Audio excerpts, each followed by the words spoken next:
में हमने what is mean by learning पढ़ चुके थे। अब हम पढ़ेंगे classical conditioning, types of theories of learning में operant conditioning and social learning. कितनी थ्योरीज होती हैं लर्निंग की? There are 3 theories of the learning. First is classical conditioning, दूसरी ऑपरेंट कंडीशनिंग और तीसरी is social learning. Classical, operant, social. अब एक एक करके इनके बारे में देखते हैं। Classical conditioning, a type of learning in which an individual responds to some stimulus that would not only ordinarily produce such a response। देखो क्लासिकल कंडीशनिंग समझने के लिए एक एग्जाम्पल समझना पड़ेगा जो कि पैवलोव ने करा था। That was experiment with dog. Pavlov experiments with dog. तो पैवलोव ने क्या करा था, he for few days rang a bell, then gave food to the dog. Rang a bell, then gave the food to the dog. He continued it, and then after few days what he saw was that only bell ringing produces saliva in the dog's mouth. Okay, so what was done actually in this process, two stimulus was linked together to produce same response. Like before conditioning, what you have been seen कि एक अनकंडीशन, अब उसका आगे बारे में आगे देखते हैं। क्लासिकल कंडीशनिंग का पहले थोड़ा समझ लेते हैं क्या होता है। एक टाइप ऑफ लर्निंग जिसमें एक इंडिविजुअल रिस्पॉन्ड करता है किसी स्टिमुलस को जो वो ऑर्डिनरी एक सच अ रिस्पॉन्स प्रोड्यूस नहीं करेगा। जैसे बेल जो होगी would not produce a saliva, लेकिन in the condition of this Pavlov experiment it was going to produce saliva. So what is meant to say that the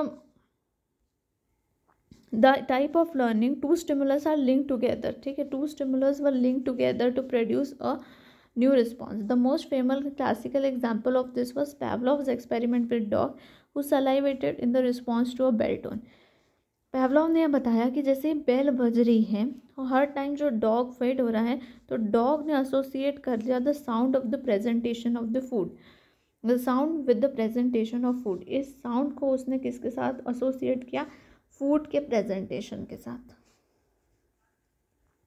अब classical conditioning में भी 3 stages हैं जिनको हमें ध्यान रखना है। उसका पहला स्टेट होती है बिफोर कंडीशनिंग, दूसरी स्टेट जो होती है वो होती है ड्यूरिंग कंडीशनिंग, और आफ्टर कंडीशनिंग की एक स्टेट होती है। तो हमें क्या पढ़ा? क्लासिकल कंडीशनिंग एक ऐसी प्रोसेस है जिससे हम बताते हैं कि एक इंडिविजुअल कैसे रिस्पॉन्ड करेगा कोई स्टिमुलस को, और ऑर्डिनरी पीपल उस रिस्पॉन्स को ऐसे प्रोड्यूस नहीं करते हैं।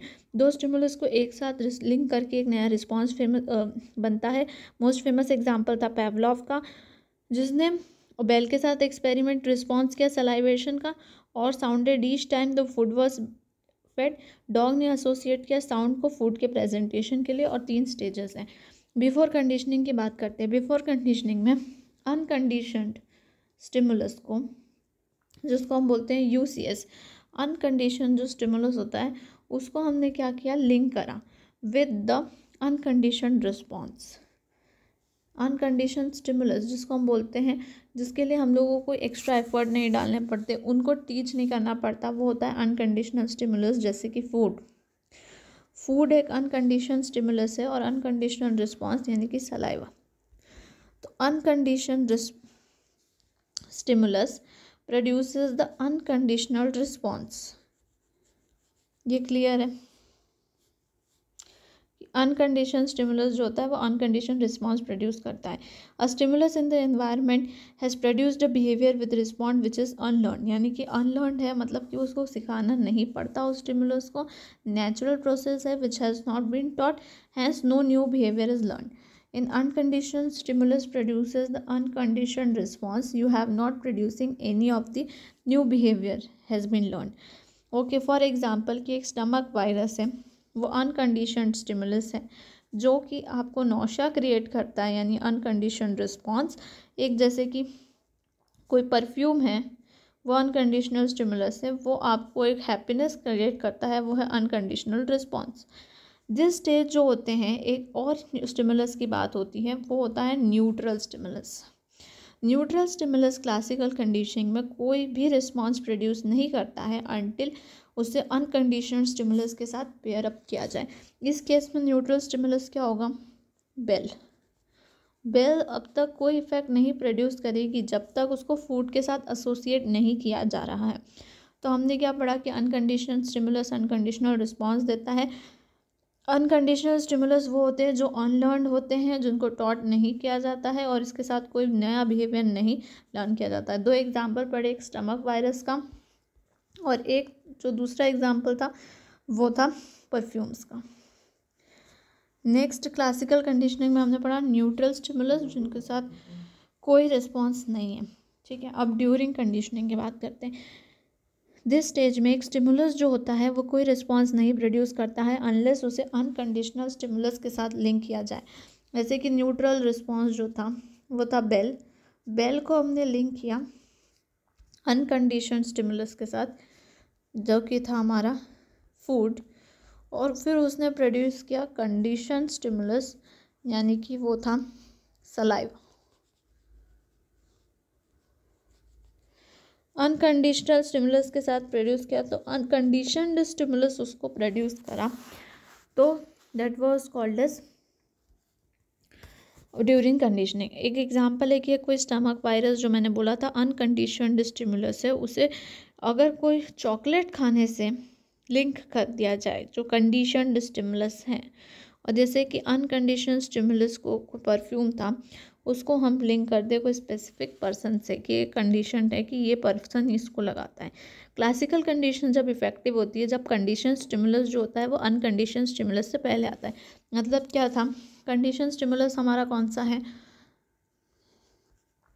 बेल। हमारी बेल जो होगी वो पहले बजेगी is compare to the unconditioned stimulus जो हमारा क्या है फूड। फूड से पहले हमारी बेल बजेगी क्योंकि फूड से पहले अगर बेल बज रही है तभी हमको बेल फूड के साथ एसोसिएट है। बेल बाद में बजाते रहो, no sense, makes no sense. यानी कि unconditioned stimulus rather than after doing it और doing the same time. This conditioned stimulus जो है वो एक सिग्नल या क्यू की तरह एक्ट करता है अनकंडीशनड स्टिमुलस के लिए। Often during this stage unconditioned stimulus को कंडीशनड स्टिमुलस के साथ एसोसिएट किया जाता है on a number of occasions. मतलब कि जो बेल बजाकर फिर फूड देने की प्रोसेस को कई बार किया गया रिपीटेडली। हाँ, एक ट्रायल से हो सकता है कुछ सर्टेन ओकेजन में but it is not necessary कि एक एसोसिएशन को, जहाँ पे एक एसोसिएशन को स्ट्रेंथन होने के ओवर टाइम स्ट्रेंथन करने की ज़रूरत नहीं पड़ती है, वहाँ पे एक एसोसिएशन के साथ भी जो हमारा अनकंडीशन स्टिमुलस है जो कि बेल है और कंडीशन स्टिमुलस है जो कि बेल है और अनकंडीशन स्टिमुलस जो कि फूड है वो लिंक हो सकते हैं, पर इस कंडीशन में तो नहीं हो सकते, इस केस में नहीं हो सकते। जैसे कि अगर हम फूड पॉइजनिंग से सिक होते हैं या टू मच अल्कोहल पीने से सिक होते हैं तो हम एक ही बार में समझ जाएंगे कि उससे हो रहा है, तो हम नेक्स्ट टाइम उसको नहीं करेंगे। फिर आफ्टर कंडीशनिंग की बात हो रही है कि अब कंडीशन स्टिमुलस जो था वो एसोसिएट कर दिया गया है अनकंडीशन स्टिमुलस से, तो एक नया रिस्पॉन्स क्रिएट हो गया। यानी कि अब डॉग जो है सलाइवा प्रोड्यूस करे विदाउट फूड ऑल्सो, क्योंकि अब पेयरिंग हो चुकी है। जितने एक्सटेंट तक आपने पेयरिंग क्रिएट करी है वो होगा। अगर पेयरिंग जो है मान लो हटा दी जाती है तो कंडीशन स्टिमुलस जो है यानी कि जो बेल है वो फिर से अनकंडीशन स्टिमुलस की तरह अनकंडीशन स्टिमुलस अगर हटा दिया तो वो फिर से कोई रिस्पॉन्स नहीं देगी। अब अगर डॉग को फूड देना बंद कर दिया बेल बजा के तो कुछ दिन तक तो वो सलाइवेट करेगा लेकिन उसके बाद रुक जाएगा। तो इसीलिए अगर कंडीशनड स्टिमुलस के साथ अनकंडीशन स्टिमुलस को हटा दिया गया तो कुछ दिनों के बाद जो आपको रिस्पॉन्स आ रहा था कंडीशन वो भी हट जाएगा। फॉर एग्ज़ाम्पल कि अगर कोई पर्सन जिसका कंडीशन स्टिमुलस है उसको एसोसिएट किया गया है अनकंडीशनड स्टिमुलस के साथ और उसके साथ आपको मिल रहा है कंडीशनड रिस्पॉन्स। एक पर्सन यानी कि XYZ मान लो कि बोनी हमारा पर्सन है, बोनी को हमने मान लिया कि एसोसिएट करा उस पर्टिकुलर नाइस परफ्यूम के साथ और वो हमारे को एक कंडीशन रिस्पॉन्स की अच्छा ये परफ्यूम तो बोनी लगा के आता है। एक चॉकलेट के जो हमने पहले खाते थे was eaten before a person was sick with the virus now produces a sense of nausea। तो अब हमने ये सबको जो भी पढ़ा क्लासिकल कंडीशनिंग की कि न्यूट्रल स्टिमुलस अगर था तो न्यूट्रल स्टिमुलस कोई रिस्पॉन्स नहीं दे रहा था कंडीशनिंग पे, यानी कि जो मैंने बताया जो न्यूट्रल स्टिमुलस था जो कि बेल उस केस में पहुंच रही थी, तो वो कोई रिस्पॉन्स नहीं दे रही थी कंडीशनिंग में। लेकिन जब भी वो बेल को हमने लिंक किया फूड के साथ तो वो अनकंडीशनड रिस्पॉन्स जो कि सलाइवा था वो प्रोड्यूस कर रही थी। और ये बात हम कब करेंगे? ड्यूरिंग, बिफोर, ड्यूरिंग और आफ्टर, तीन कंडीशंस हमको याद करनी है कि बिफोर, ड्यूरिंग और आफ्टर। बाद में जब वो न्यूट्रल स्टिमुलस को था बेल से उसको अनकंडीशन रिस्पॉन्स यानी कि सलाइवा आने लग गया था। ठीक है, तो ये हमारी तीन कंडीशन हो गई क्लासिकल कंडीशनर, बिफोर, ड्यूरिंग और after. Next is operant conditioning. ये भी इम्पॉर्टेंट है। हमने तीन टाइप की चीज़ें पढ़ी हैं। पहली हमारी क्लास थी क्लासिकल कंडीशनिंग जिसमें हमको याद रखना है पेवलॉव का एक्सपेरिमेंट। दूसरी हमारी अब पढ़ रहे हैं हम ऑपरेंट कंडीशनिंग। और तीसरा कॉन्सेप्ट जो था वो सोशल का था। जो तीसरा हमारा कॉन्सेप्ट था वो था सोशल लर्निंग का। तो हम उसको आगे देखेंगे कि हमारा सोशल लर्निंग का क्या कॉन्सेप्ट है। मोरेवर हम ऑपरेंट कंडीशनिंग की बात करते हैं कि ऑपरेंट कंडीशनिंग जो होती है बिहेवियर दैट यू प्रेजेंट, इसमें अब हम बात करने वाले हैं ऑपरेंट कंडीशनिंग की। बिहेवियर, आप वो बिहेवियर वापस प्रेजेंट करोगे उसका कॉन्सिक्वेंस के बेसिस पे डिसाइड होता है कि behavior that you are going to present depends upon what consequences you get. If you get upon the consequences it would decide you present again or not. उस behaviour को आप चाहते हो कि नहीं चाहते हो वो पता चलेगा। Behaviour that you present get what consequence it would decide you would present it और अगेन नॉट। जैसे कि अर्ली मॉर्निंग उठना आपको रिवॉर्ड देता है तो आप उसको वापस प्रेजेंट करोगे। ठीक है, एक बहुत ही क्रूड एग्जाम्पल हो गया। ऑपरेंट कंडीशनिंग में होता है कि लर्निंग होती है तो consequences of a behaviour and argues that behaviour is a function of consequences. आप उस बिहेवियर को रिपीट करोगे या नहीं करोगे वो डिपेंड किस पे कर रहा है? कॉन्सिक्वेंस पे कर रहा है। तो डेफिनेशन ये है कि इन्वॉल्व्स लर्निंग ऑफ, लर्निंग क्या हो रही है? लर्निंग की बात हो रही है तो लर्निंग हो रही है तो कॉन्सिक्वेंसेज ऑफ बिहेवियर के कॉन्सिक्वेंसेज से हो रही है। आर्ग्यू करता है कि बिहेवियर जो है फंक्शन है किसका? कॉन्सिक्वेंस का। एक टाइप ऑफ कंडीशन जिसमें desired voluntary behaviour leads to reward और प्रिवेंट्स पनिशमेंट। अगर वो बिहेवियर आपको पसंद है यानी कि आप वो डिज़ायर कर रहे हो दैट बिहेवियर, तो desired voluntary behaviour would lead to rewards और प्रिवेंट्स पनिशमेंट।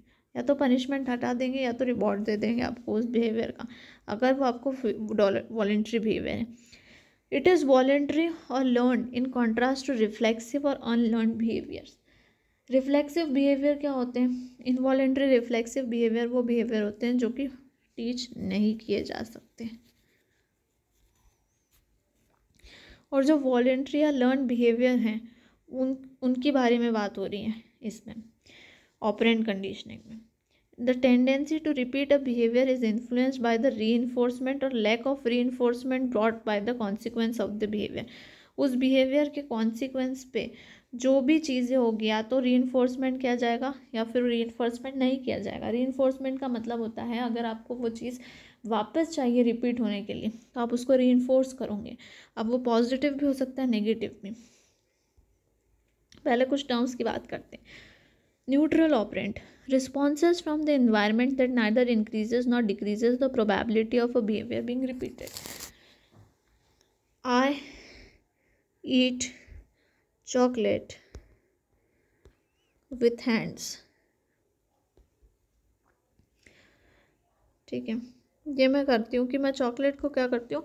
हाथ से खाती हूँ। तो इसका कोई इन्वायरमेंट पे रिस्पॉन्स नहीं होगा। ठीक है, खा रही है तो ना तो वो प्रोबेबिलिटी इंक्रीज़ करेंगे ना तो प्रोबेबिलिटी डिक्रीज़ करेंगे कि मैं उस बिहेवियर को कितना रिपीट कर रही हूँ। नॉट इंक्रीज और decrease the probability of me repeating that behaviour. Reinforces का मतलब होता है responses from the environment that increase the probability of a behaviour to be repeated. My performance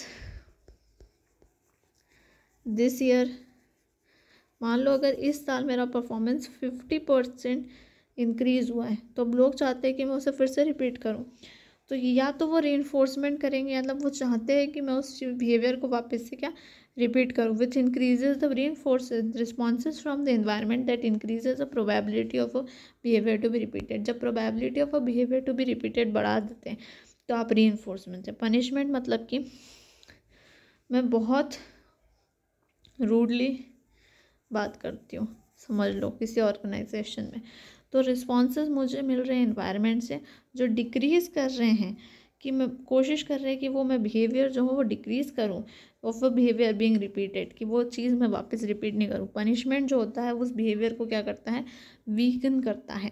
तो न्यूट्रल मतलब कि जो रिस्पॉन्स हो रहा है एनवायरनमेंट से वो ना तो डिक्रीज़ कर रहा है ना तो इंक्रीज़ कर रहा है प्रोबेबिलिटी ऑफ द बिहेवियर। फिर रिस्पॉन्स ऑफ द एनवायरनमेंट जो इंक्रीज़ कर रहा है probability of the behaviour, and response from the environment that decrease the probability of the behaviour to be repeated is called as punishers. Now positive reinforcement, negative reinforcement. Reinforcement का मतलब है repeat करना वो behaviour, वो चाहते हो कि वो रिपीट हो। Presenting the subject with something that likes, जो सब्जेक्ट है यानी कि मान लो कोई पर्सन है, उसको वो चीज़ प्रेजेंट करना जिससे वो उसको पसंद आए, यानी कि पॉजिटिवली इन्फ्लुएंस करना, रीइंफोर्समेंट। जैसे कि रिवॉर्ड्स और repetition of a desired behaviour के लिए रिवॉर्ड देना, एक स्टिमुलस, रीइंफोर्समेंट स्टिमुलस देना। Strengthen a behaviour by providing a consequences and individual finds rewarding. अगर मेरे लिए money is rewarding, for me suppose the money is rewarding, so I would be provided with the money, ठीक है। तो जिस चीज़ को मैं रिवॉर्डिंग समझती हूँ उससे मुझे प्रोवाइड करना। Negative in the sense of removing और अवॉइडिंग पेनफुल और एवर्स स्टिमुलस, जैसे समथिंग जो हमारे लिए अनप्लीजेंट है, that like that particular boss is unpleasant for me, so removing him would create a negative reinforcement. The removal of an adverse stimuli, the word is adverse stimuli, is rewarding for an animal or a person. Negative reinforcement strengthens behavior.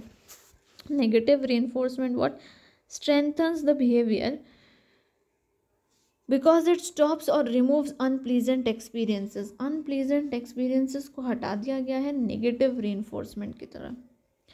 अब जब next हम इसमें बात कर रहे हैं तो है पनिशमेंट। इम्पोजिंग एन एवर्स और पेनफुल स्टिमुलस। पनिशमेंट का मतलब हुआ कि आप उस बिहेवियर को नहीं चाहते हो तो यार suppress the behaviour. It doesn't tell what should be done. ये आपको नहीं बताता कि आपको करना क्या, लेकिन आप उस बिहेवियर को कम करवाना चाहते हैं कि नहीं चाहिए मुझे वो बिहेवियर। एक पेनफुल और अवर स्टिमुलस जो बॉस आपको बिल्कुल पसंद नहीं है उसको आपको उसके साथ आपको 24 घंटा रख दिया, तो एक पेनफुल स्टिमुलस डाल दिया। अपोजिट रीइंफोर्समेंट का मतलब क्या होता है कि आपका जो वो रिस्पॉन्स है उसको पूरी तरह से एलिमिनेट करने के लिए किया है, ना कि इंक्रीज करने के लिए। Aversive event that decreases the behaviour it follows, उसको डिक्रीज करने के लिए किया गया है। There are many problems during the punishment. Punishment के साथ प्रॉब्लम क्या होती है, 4 पॉइंट्स का ध्यान रखना है। पनिश का बिहेवियर फॉरगॉट किया जा सकता है। पनिशमेंट का जो बिहेवियर होता है कि हाँ अभी याद दिलाया आज और हम कल भूल गए, तो ये फॉरगॉटन हो सकता है। एग्रेशन इंक्रीज करता है, जैसे कि आपको आज पनिशमेंट मिला, मतलब कुछ लोग होते हैं ना स्टबन, ढीठ, आज पनिशमेंट मिला कल भूल गए, कल फिर वापस वही चीज़ करेंगे, तो वो फॉरगॉटन वाली कंडीशन में आ जाते हैं। इंक्रीज्ड एग्रेशन, और पनिशमेंट जो होता है shows that aggression is only way to increase cope up with the problem. Aggression ज़रूरी नहीं है कि हमेशा हर चीज़ का सॉल्यूशन हो, पर जो है पनिशमेंट वो एग्रेशन को बस बता देता है।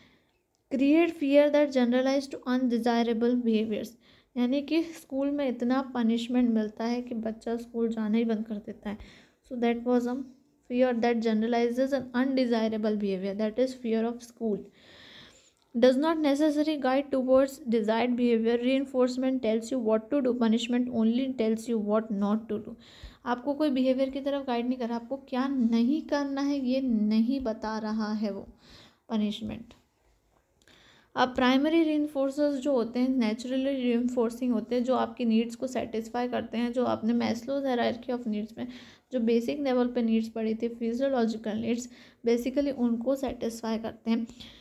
तो जैसे कि फूड वाटर को सेटिस्फाई करता है नेचुरली इन्फोर्सिंग। अब सेकेंडरी इन्फोर्सर वो होते हैं जो प्राइमरी के साथ एसोसिएटेड होते हैं, वो डायरेक्टली सेटिस्फाई नहीं कर रहे हैं, जैसे मनी डायरेक्टली सेटिस्फाई नहीं कर रही, लेकिन आप फूड या वाटर बिना मनी के नहीं खरीद सकते, तो पावरफुल मोटिवेटर हो सकते हैं एज अ सेकेंडरी मोटिवेटर जो हो सकते हैं, वो भी पावरफुल हो सकते हैं प्राइमरी की तरह।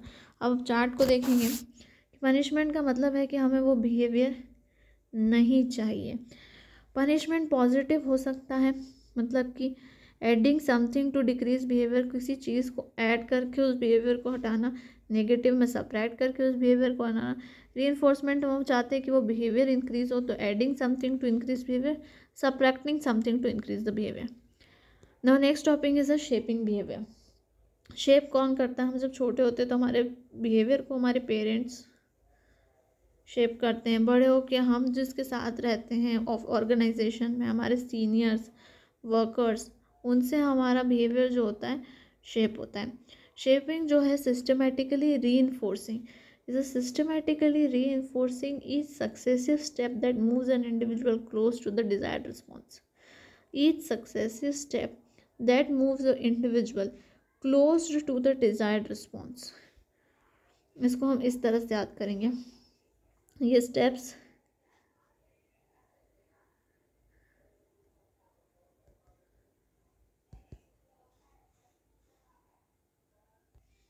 ये ईच सक्सेसफुल स्टेप जो मेरे को लेके जाएगी towards moves an individual close to the desired response, close to the desired response. Each successful step would move an individual close to a desired response. 4 ways से आपको बिहेवियर को shape किया जाता है, तो positive, reinforcement, negative, punishment and extension. अगर उसको behaviour को रीइंफोर्स नहीं किया जाता तो जनरली वो बिहेवियर क्या होता है, एक्सटेंट हो जाता है। तो हमने याद क्या किया, सिस्टमेटिकली रीइंफोर्समेंट, क्या बात हो रही है, systematically reinforcement that each successive step moves an individual closer to the desired response. Moves an individual closer to the desired response तक तो याद हो गया, ईच सक्सेसिव स्टेप भी याद हो गया। अब टोटल शेप कर लो, it is a systematically reinforcing, systematically what, reinforcing each successive step that moves an individual closer to the desired response. इसमें 4 तरीके हैं, जो पॉजिटिव, नेगेटिव, पनिशमेंट की तो बात हो गई, एक पॉइंट और याद रखना है, एक्सटेंशन। अब शेपिंग बिहेवियर कैसा होता है, जब हम पहले लिखते थे, सीख रहे थे लिखना, तब हमको पहले क्या होता था, ट्रेस करते थे लेटर को, फिर डॉट्स या डैशेस से हम लोग उन लेटर्स को ऐसे से कनेक्ट करते थे, डॉट्स रहते थे या डैशेस रहते थे, उनसे उन लेटर्स को कनेक्ट करते थे। नेक्स्ट वो लेटर यहाँ लिखा रहता था और हम हमारी कॉपी में लेते हैं, फाइनली वो लेटर हमारी मेमोरी में आ जाता था। नेक्स्टली जब हमने स्पून पकड़ के खाना शुरू किया तो सबसे पहले हमने क्या पकड़ा, स्पून, फिर उस स्पून को कहाँ डाला, बाउल में डाला। नेक्स्टली हम लोगों ने उसको लिफ्ट करना सीखा, फाइनली हमारे माउथ में डाला। ठीक है, तो इनकरेजमेंट कैसे हुआ, रीइंफोर्समेंट कैसे हुआ, रीइंफोर्समेंट आपके पेरेंट्स ने इनकरेज करा उस चीज़ को करने के लिए और हुआ। Next is social learning. Social learning में 4 स्टेप की बात करेंगे, वो है अटेंशन, रिटेंशन, रिप्रोड्यूस, मोटिवेशन। उसके बारे में भी बाद में देखते हैं, पहले एडिशनल लर्निंग क्या होती है वो देखते हैं। इंडिविजुअल जो होते हैं ऑब्जर्विंग से भी लर्न कर सकते हैं what happens to the other people by just being told about something as well as by direct experience is called as social learning theory. वो importance of observing, modelling, imitating के behaviour, attitudes and emotion reactions पे काम करती है। Consider करती है कि कैसे इन्वायरमेंटल कॉग्निटिव फैक्टर इंटरेक्ट करते हैं ह्यूमन बिहेवियर की लर्निंग को इन्फ्लुएंस करते हैं। तो अब जब हम बात करते हैं सोशल लर्निंग की, तो इंडिविजुअल्स जो होते हैं can also learn by observing what happens to other people. ये एक इंडिविजुअल है, ये लर्न्स अबाउट कि इस इंडिविजुअल को क्या हो रहा है, by observing his behaviour, by just told something, by observe करने से हो रहा है, या फिर उसको इस पर्टिकुलर ने बता दिया कि उसको ये हो रहा है, तो यानी कि टोल्ड समथिंग, या फिर उसको उस बारे में कुछ डायरेक्ट एक्सपीरियंस था पास्ट का। ठीक है, इसको बहुत ही एक बेकार से एग्जाम्पल समझते हैं कि ये पर्टिकुलर इंडिविजुअल है और ये इंडिविजुअल जो है वो सिख है। ठीक है, तो इस इंडिविजुअल को क्या क्या हो रहा है जब वो सिख है, तो उससे उसको पता चल रहा है कि उसको भी वो चीज़ हो रही है कि नहीं, या तो फिर उसको इस पर्सन ने बताया कि मैंने ऐसा पर्सन देखा था जो सिख था, उसको ये सिम्टम थे, अब तुझे हो रहे। नेक्स्ट थे कि इस पर्टिकुलर पर्सन की कोई पास्ट मेमोरी से उसको वो चीज़ कनेक्ट हो रही है। सो कैसे कनेक्ट हो रही है? By observation. नेक्स्टली कि उसको उसे बता रहा है, टोल्ड अबाउट समथिंग, या फिर उसको कुछ एक्सपीरियंस था उसके बेसिस पे। तो that is social learning theory. Observing की बात मैंने बताई, मॉडलिंग और इमिटिएटिंग की बात हो रही है बिहेवियर्स, एटीट्यूड्स एंड इमोशंस है। जैसे इन्वायरमेंटल और कॉग्निटिव फैक्टर्स जो होते हैं ह्यूमन बिहेवियर और लर्निंग को इन्फ्लुएंस करते हैं। अब अटेंशन को समझते हैं। अटेंशन को समझने के लिए एक डायग्राम देखते हैं। अटेंशन,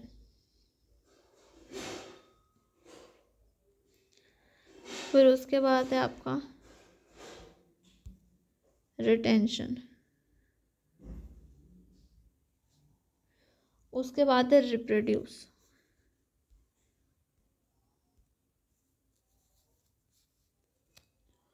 उसके बाद है मोटिवेशन। एक मिनट, डायग्राम थोड़ा ढंग से बनाते हैं।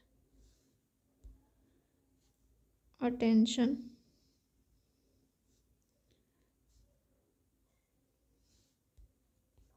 सोशल लर्निंग पे कहाँ से आ गए? अटेंशन, फिर उसके बाद है रिटेंशन, फिर है रिप्रोड्यूस, और फिर है मोटिवेशन। 4 बात बोली मैंने, अटेंशन, रिटेंशन, रिप्रोड्यूस और मोटिवेशन।